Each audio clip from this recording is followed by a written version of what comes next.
Menteri Besar Sementara Selangor Amiruddin Syahari diingatkan agar tidak sombong dengan kemenangan yang diperolehinya di Parlimen Gombak pada pilihan raya umum ke-15 yang lalu. Pengerusi Perikatan Nasional Selangor, Muhammad Azmin Ali berkata, ini kerana kekalahannya di Parlimen itu kepada Amiruddin tidak bermakna dia akan tewas dalam pilihan raya negeri akan datang. Saya kalah di Gombak. Amiruddin sahabat saya dengan angkuh dan sombong mengatakan beliau telah menghuban saya di Gombak. Tak apalah, saya reda dengan kekalahan saya di Gombak. Mudah-mudahan ini peluang kepada saya untuk melakukan muhasabah. Tetapi saya nak ingatkan kepada Amiruddin, kalah satu pilihan raya tidak bermakna kita akan kalah dalam pilihan raya akan datang.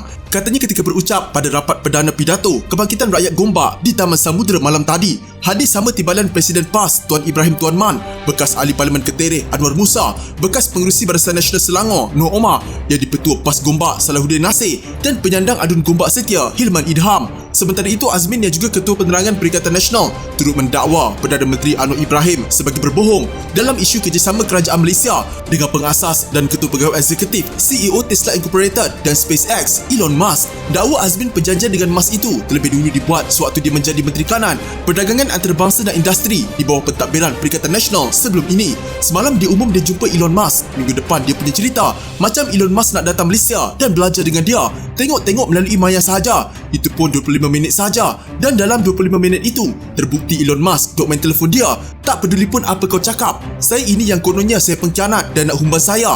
Anwar Ibrahim, aku dah pergi ke ibu pejabat Elon Musk di Los Angeles, Amerika Syarikat pada tahun lepas. Saya dah berunding dengan SpaceX, pengurusan tertinggi di bawah Elon Musk, dan kita telah berbincang untuk membawa pelaburan berkualiti ini kepada Malaysia. Aku lebih awal daripada kau, katanya. Mengulas lanjut, Azmin berkata, disebabkan itu, dia telah memuat naik semula hantarannya di media sosial berhubung perkara tersebut. Kata Azmin, ini termasuk pelaburan sebanyak 25.5 bilion ringgit dari Amazon Web Services AWS di Malaysia. Begitu juga dengan pelaburan daripada AWS yang saya bawa ke negeri Selangor bernilai 25 bilion ringgit. Tetapi Perdana Menteri yang ada sekarang sanggup berbohong dalam parlimen. Dia kata apa? AWS dah telefon saya.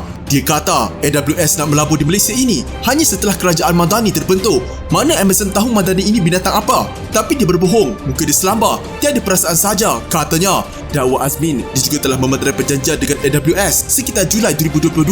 Saya bukan nak berbohong, saya pergi ke AWS pada Mei tahun lepas dan berbincang dengan mereka.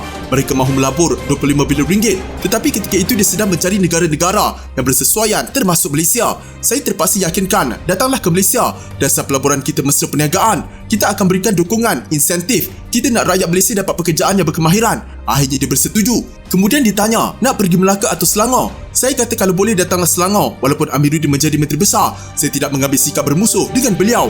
Dan saya tetap membawa AWS ke negeri Selangor pada tahun lepas dengan nilai 25 bilion ringgit. Maka AWS bentangkan kepada NCI pada Julai 2022 dan saya menelitinya sebab ia dipengerusikan oleh MITI. Bila kita sudah teliti pelaburan dan jumlah pelaburan kerajaan memberikan insentif kepada AWS, maka diluluskan pada Julai 2022, katanya. Jelas Azmin, ketika itu kerajaan Madani belum wujud lagi dan Anwar belum menjadi Perdana Menteri ke-10.